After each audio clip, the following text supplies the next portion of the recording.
Martin Luther King, Jr., Composure. On July 4, 1776, representatives from the original 13 colonies signed the Declaration of Independence, which laid the foundation for freedom and democracy in what would become the United States of America. The second paragraph of this document clearly states the beliefs of our founding fathers. We hold these truths to be self-evident, that all men are created equal, and they are endowed by their Creator with certain unalienable rights, that among these are life, liberty, and the pursuit of happiness. Unfortunately, at this time, these rights only pertained to white men. Slavery was the law of the land, meaning that black people were owned and treated like property. They were viewed as an inferior and uncivilized race and were not granted any of the rights promised in the Declaration of Independence. Slavery began to disappear in the northern states during the early 1800s, but it would require the Civil War and the signing of the Emancipation Proclamation in 1863 for slaves to be freed in the American South. When the Civil War ended, an ugly chapter in American history, the era of segregation and Jim Crow laws was just beginning. The Civil War freed blacks from slavery, but gaining equal rights took many more decades. For roughly the next 100 years, blacks and whites living in the South had separate but equal facilities in public places. Signs saying white or colored designated separate drinking fountains, restrooms, barbershops, movie theaters, and other public facilities. This precedent was affirmed in 1896 in Plessy v. Ferguson, when the U.S. Supreme Court upheld a decision finding Homer Plessy guilty of sitting in the whites-only section of a train in Louisiana. Segregation was snobbery in its ugliest form because it was founded on the misguided premise that whites were the superior race and blacks were not good enough to sit, be educated, or eat with whites. This separation of the races was a constant reminder that everyone had a place in society and blacks were at the bottom. Separate was not accompanied by equal. By the middle of the 20th century, black people refused to tolerate this continued attack on their dignity and self-respect. Black individuals had always fought racism in various ways with differing degrees of intensity, but beginning in the 1950s and 1960s, they spoke up collectively to fight for equality. This unified voice had a name: the Civil Rights Movement. The leader behind that unified voice was Dr. Martin Luther King, Jr. His greatest contribution was recruiting thousands of mostly black individuals to join his nonviolent army and to use the highly effective tactics of sit-ins, marches, and boycotts to gain equality. As a result, civil rights protesters made America a better country for all of its citizens. From the moment he came into the national spotlight in Montgomery, Alabama in 1954, to the day he was assassinated in 1968, King's strong spirit and charismatic leadership inspired a generation of people to fight for their unalienable rights, the same rights that were guaranteed to all people in the Declaration of Independence. When Martin Luther King, Jr. was born on January 15, 1929, there was no immediate indication that he would change the world. His given name was Michael. When he turned 5, his father, also named Michael, changed his own name to Martin Luther, after the founder of the Protestant religion. Young Michael followed suit and thus became known as Martin Luther King, Jr. With such a name, it seems he was destined for greatness. His father was pastor of Ebenezer Baptist Church in Atlanta, Georgia, and his mother, Alberta Williams King, stayed home to care for their 3 children. They were inspiring role models for their son. "I have a marvelous mother and father," King once wrote. "I can hardly remember a time that they ever argued or had any great falling out." King deeply admired his father, saying, "He is a man of real integrity, deeply committed to the moral and ethical principles." As a community leader, Martin Luther King Sr. championed the rights of blacks, working diligently to register black voters and to help black teachers earn the same salary as white teachers. One day a policeman pulled him over for a minor traffic infraction and referred to him as "boy," one of the many demeaning terms white people directed at blacks during that time. Mr. King calmly pointed to his son and said, "That's a boy there. I'm a man." On another occasion, father and son waited patiently at a store to buy shoes. The clerk insisted that they move to the colored section of the store before he would agree to assist them. Mr. King said, "We'll either buy shoes sitting here, or we won't buy shoes at all." When the clerk refused, King took his son and left the store. Young Martin was learning the ways of the segregated South. He also learned to emulate his father's method of confronting racism with dignity and self-control. Unfortunately, growing up in the South, Martin had many hard lessons yet to learn. Early in his life, Martin's best friend was a white boy. They often played together when they were very young, but because of segregation, they enrolled in separate schools. Soon the neighbor boy told Martin that they could no longer spend time together. Like countless other black mothers of the time, Mrs. King reluctantly sat her son down and explained the concepts of discrimination, prejudice, and segregation. She told him that many white people would perceive him as inferior. More importantly, she ended this talk with a statement she never wanted him to forget: "You are as good as anyone." In many ways, Martin had a normal childhood. He played baseball and football. He loved reading and discovered several black role models through his books. Martin was very bright. He skipped several grades in elementary school and was admitted to Booker T. Washington High School, which was named for one of his role models. When he was 14, one of his teachers entered him in an educational competition. His speech, "The Negro and the Constitution," won first place. On his way home from the competition, however, he and his teacher sat in the colored section of the bus. As the bus filled up, the driver instructed them to give up their seats to a white person. When they didn't move fast enough to suit him, the driver began cursing at them. Martin was forced to bite his tongue, but later recounted, "That night will never leave my memory. It was the angriest I have ever been in my life." As similar experiences accumulated over the years, his contempt toward white people grew. Martin was accepted to Morehouse College, an all-black school in Atlanta, at the age of 15. Even at this tender age, he knew he wanted to dedicate his life to helping others. To earn money for college, he harvested tobacco in Connecticut. During those summers in the North, he was free from Jim Crow laws and enjoyed freedoms he was denied in his hometown of Atlanta. He went to fine restaurants, sat wherever he pleased, and was treated with respect. However, as soon as the train passed Washington, D.C., he was sent back to the colored section. After having a taste of what life could be like without segregation, he had trouble adjusting to the loss of freedom, saying, "It did something to my sense of dignity and self-respect." Partly due to the influence of his father and two of his mentors at college, King decided to enter the ministry. He also understood the powerful influence preachers had in the black community. He was ordained as a minister at the age of 18 and graduated from Morehouse College the next year.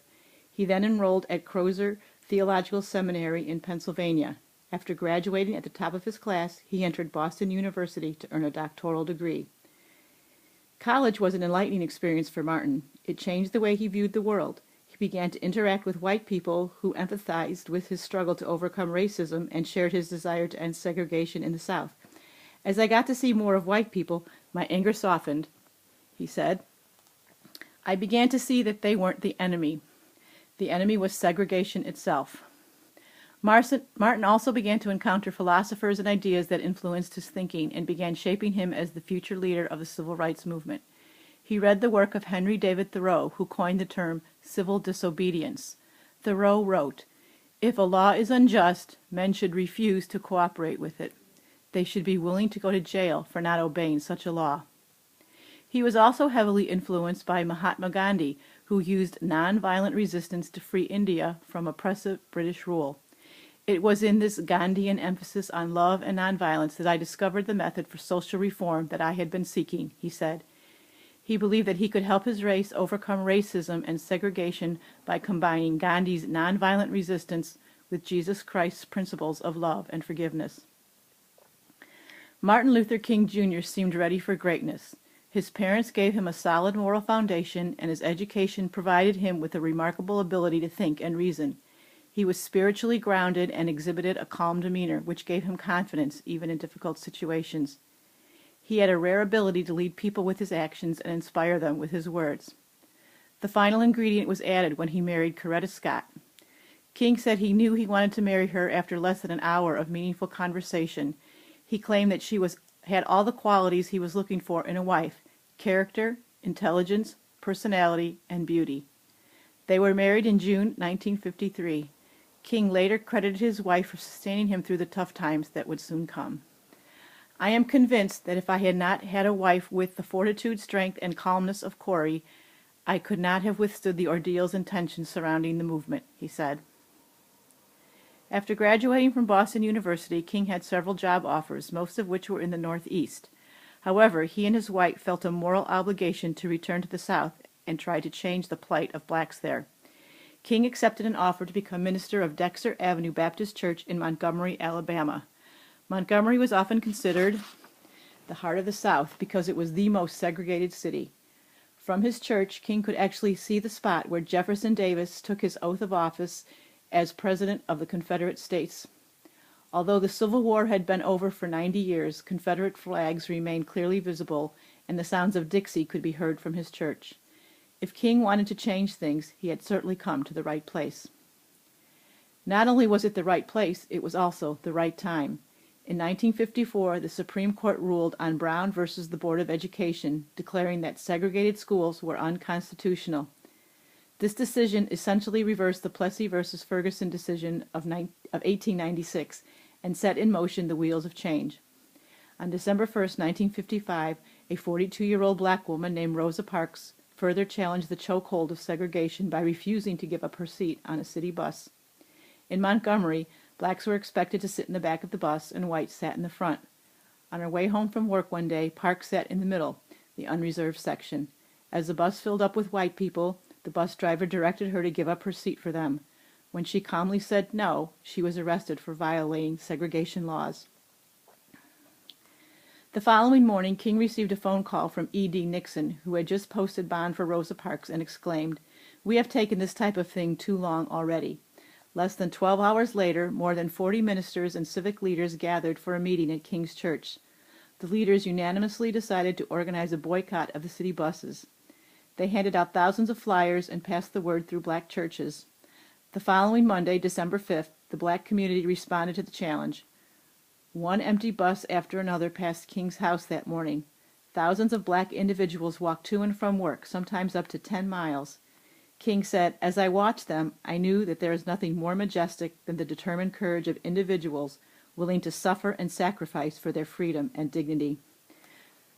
The boycott was successful, but to have any long-term impact, black citizens knew they needed to organize a long-term effort. The same 40 leaders who organized the initial boycott met again later that day. They formed the Montgomery Improvement Association, the MIA, and elected 26-year-old Martin Luther King Jr. as their leader.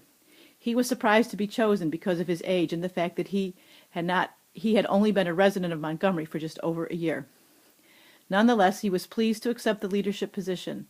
Later that night, the MIA held an open rally. An estimated 5,000 people crowded the church and surrounding streets. King did not disappoint the masses. With only 15 minutes of preparation and without the use of notes, he gave one of the most inspiring speeches of his life.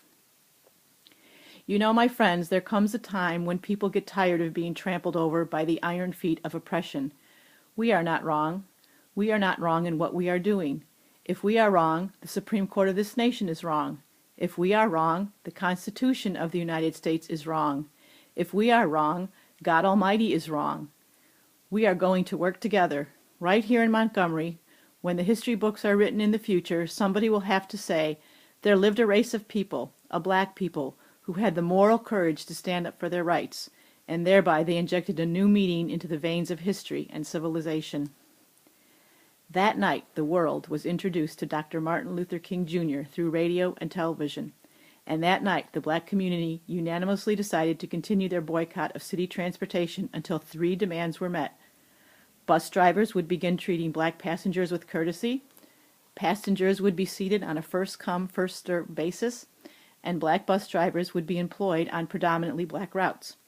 For the next 382 days, whether the weather was hot and muggy or cold and rainy, black people refused to ride the city buses. King viewed the boycott as a nonviolent protest against unjust laws.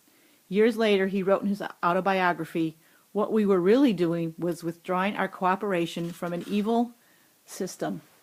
Of course, many of the white people in Montgomery, including city and state government officials, did not see it that way. They tried everything imaginable to end the boycott and resist changing segregation laws. As King would explain later, no one gives up his privileges without strong resistance.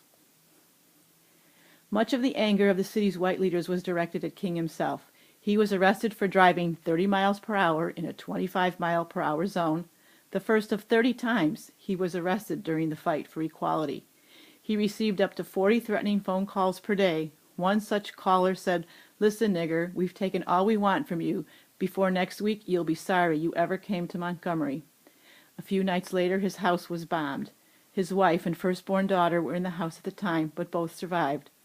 Hundreds of black individuals began to form an angry mob outside the house. King kept his composure and addressed the crowd with the following words. "We believe in law and order. Don't get panicky. Don't get your weapons. We are not advocating violence. We want to love our enemies. I want you to love our enemies. Be good to them. Love them and let them know you love them. What we are doing is just." In the end, his message of self-control won out. On November 13, 1956, the U.S. Supreme Court declared that Alabama's law requiring segregation on buses was unconstitutional. When the order to end this discriminatory policy finally reached Montgomery, the MIA officially ended the protest. King and several of his closest associates were the first blacks to get on the bus. In a moment that was caught by television cameras and microphones, the bus driver greeted them with a warm smile and said, "We are glad to have you this morning." In a symbolic gesture, King promptly sat down in the front row next to Glenn Smiley, a white minister. The boycott was not just about sitting in the front of the bus. It was about access, equality, and respect. After the boycott ended, King noted the following difference. The Montgomery Negro had acquired a new sense of somebodyness and self-respect, and had a new determination to achieve freedom and human dignity, no matter what the cost. One black janitor also noted the change. "We got our head up now, and we won't ever bow down again." After achieving success in Montgomery, King and his associates formed a church-based organization composed of black ministers from southern states. King was elected to serve as chairman of the new organization, the Southern Christian Leadership Conference, SCLC. He and his family soon moved to Atlanta to better organize the civil rights movement. As chairman of the SCLC, he was responsible for giving speeches across the country and inspiring social change. He was convinced that nonviolent resistance, which included sit-ins, boycotts, and marches, could be a vehicle for change. If it had worked in Montgomery, he thought, it could end segregation everywhere. All it took was courage, cooperation, and the ability to maintain composure in the face of adversity. Black people all over the South responded to his call. On February 2, 1960, 4 black students from North Carolina A&T University sat in the white section of a restaurant and ordered coffee. After being denied service, the young men patiently waited at the counter until closing time. The following day, 19 more black students joined the sit-in. In the following days, more than 100 black students and several white students from the University of North Carolina at Greensboro joined the peaceful protest. Who would have thought it would be such a hassle to get a cup of coffee? Similar sit-ins soon followed in more than 100 cities. Young people, mostly college students calling themselves Freedom Riders, boarded buses in Washington, D.C. and traveled throughout the South. Their main objective was to stop in select cities and use segregated facilities. Whites would use colored restrooms, and blacks would drink from white drinking fountains. Although these began as peaceful demonstrations, they did not always stay that way. The Freedom Riders were routinely beaten with chains, baseball bats, and pipes. When white Southerners heard Freedom Riders were coming to their cities, they showed up in droves. Governor John Patterson of Alabama warned the Freedom Riders to stay out of his state, saying, "Blood's going to flow in the streets." Other violent incidents were happening with more frequency. Members of the Ku Klux Klan in Mississippi murdered 14-year-old Emmett Till after he allegedly whistled at a white woman. Medgar Evers, a high-ranking member of the NAACP, was shot and killed outside his house in the same state. 4 little girls were killed when a bomb exploded at a black church in Alabama. Members of the 101st Airborne Division were called in to supervise the integration of Central High School in Little Rock, Arkansas. Another 20,000 troops were needed at the University of Mississippi when hundreds of white individuals took up arms to deny James Meredith, a black man, entrance to the university. King was not directly involved in most of these demonstrations. However, he was the glue that kept the movement together. When emotions reached the boiling point, he had the ability to calm the waters. He knew that blacks had the moral high ground and consistently delivered his message of self-control. Nonviolent resistance came from a position of strength, and this strategy enabled the civil rights movement to reach its noble objectives in a just manner. Thousands of people were recruited into King's nonviolent army under the condition that they would not respond to violence with violence. "You must be willing to suffer the anger of the opponent, and yet not return anger," King would say over and over. "You must not become bitter. No matter how emotional your opponents are, You must be calm." It was a hard pill to swallow for many blacks who had dealt with racism all their lives, but by using the strategy of nonviolent resistance, they were making tremendous strides in their quest for equality. The civil rights movement was becoming so successful that King declared, "Old man segregation is on its deathbed." The only way to put segregation to bed for good was to win important battles in cities like Birmingham, Alabama. The state's outspoken governor, George Wallace, made the following vow in his inaugural address: "Segregation now. Segregation tomorrow. Segregation forever." His racism was only outmatched by Eugene "Bull" Connor, the Commissioner of Public Safety in Birmingham. Together, they governed the most segregated city in America, making it a prime target of King's nonviolent protests. Because black people had so much buying power, protesters placed most of their emphasis on the business community. They would organize sit-ins, picket local stores, and eventually march on the city until business owners agreed to integrate lunch counters, restrooms, fitting rooms, and drinking fountains. Hundreds of protesters were arrested every day. King decided to march down to the city courthouse himself. As expected, he was arrested and put in solitary confinement. While in jail, 8 white clergy from Birmingham submitted a letter to the local newspaper criticizing the demonstrations. On scrap pieces of paper, King meticulously addressed each of their complaints in his now famous Letter from a Birmingham Jail. The Civil Rights Crusade continued as thousands of college, high school, and even elementary school students were trained in nonviolent tactics. On the first day of the Children's Crusade, 1,000 marched on the city. On the second day, more than 2,500 followed suit.